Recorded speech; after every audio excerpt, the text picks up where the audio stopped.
পনিরের আরেকটি রেসিপি আজকে তুলে ধরলাম সামনে।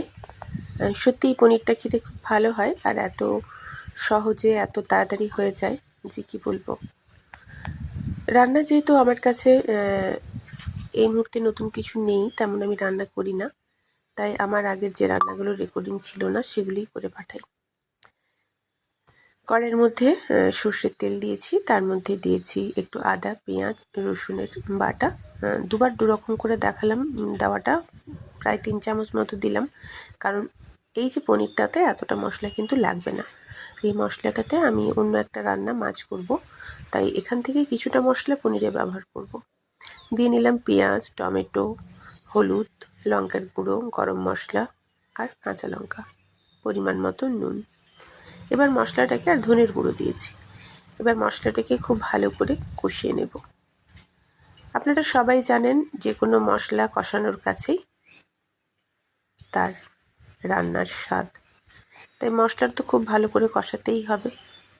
অন্যদিকে একটা ফ্রাইং প্যান বসিয়ে দিয়ে তাতে পনিরটা ভেজে নেব। পনিরটাকে আজকে ছোট ছোট করে আর কাটিনি, একসাথেই পনিরটা ভাজতে বসিয়ে দিয়েছি, সাথে দিয়ে দিয়েছি পেঁয়াজ আর ক্যাপসিকাম।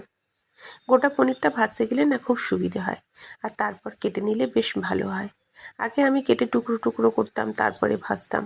এখন প্রায় করলে এইরকমই করি, একসাথে গোটাটাকে ভেজে নিই। অন্যদিকে ওই যে মশলা কষানোটা দেখিয়েছিলাম, ওটা প্রায় অনেকটা রেডি হয়ে গেছে। এবার উপর থেকে একটু খালি পোস্ত আর তিলের বাটা দিয়ে নিলাম। চাইলে আর 2-4টে কাজু দিয়েছি, চাইলে এখানে আপনি কিশমিশের ব্যবহারও করতে পারেন। এবার পনিরটা ওখানেই একসাথে আমি কেটে নিলাম খুন্তির সাহায্যে, দেখতেই পেলেন। একটা কথা বলে রাখি, পেঁয়াজ আর ক্যাপসিকামটাকে কিন্তু খুব ভালো করে ভাজার কোনো দরকার নেই। অন্যদিকের কড়াইয়ের যে মশলাটা বসিয়েছিলাম সেই মশলাটা আমার প্রায় রেডি হয়ে গেছে। অর্ধেকটাতে মাছ রান্না করব আর বেশ খানিকটা দিয়ে নেব এই পনিরের উপরে। আপনারা ভাবতে পারেন একসাথে কেন মশলাটা কষালাম, আলাদা কষাতে পারতাম। যেদিন বাড়িতে অনেক লোকজন থাকে সেদিন কাজের চাপটা এতটা থাকে যে একসাথে করে নিলেই সুবিধে, একই হাতেই দুটো রান্না হয়ে যায়। এবার এর মধ্যে দিয়ে দিলাম মেথি পাতা আর একটু পনির বাটার মশলা আর একটু খালি বাটার। তারপর এটাকে খুব ভালো করে মেখে নেব আমি। চাইলে এই পর্যায়ে আপনারা দুধ দিতে পারেন, জল দিতে পারেন, যেটা আপনাদের ইচ্ছে হবে। আমি সামান্য পরিমাণে দুধ দিয়ে নিয়েছি।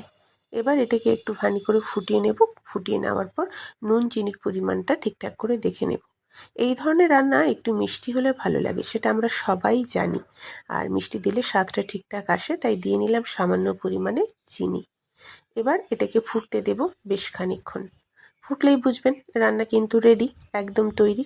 দেখতে কেমন হয়েছে, ভালো না? সত্যি খেতেও ভালো, ভীষণ সোজা এই রান্না, আর খেতেও ভালো। যদি বাড়িতে ফ্রেশ ক্রিম থাকে তাহলে একটু ফ্রেশ ক্রিম দিয়ে নেবেন। আমি আজকে ফ্রেশ ক্রিমের ব্যবহার করিনি, যেহেতু আমি বাড়ির দুধটা ব্যবহার করেছিলাম, তাই আর ক্রিম দিইনি। উপর থেকে সামান্য কয়েকটা ধনেপাতা শুধু ছড়িয়ে দিলাম। আমি ধনেপাতার স্বাদটা বেশি আনতে চাইনি এই রান্নার মধ্যে, শুধু দেখতে ভালো লাগবে বলে অল্প করে ছড়িয়ে দিলাম। এই মেথি পাতা ধনেপাতার গন্ধ দিয়ে এই পনির রান্নাটা কিন্তু সত্যিই অসাধারণ লাগে, করবেন একবার।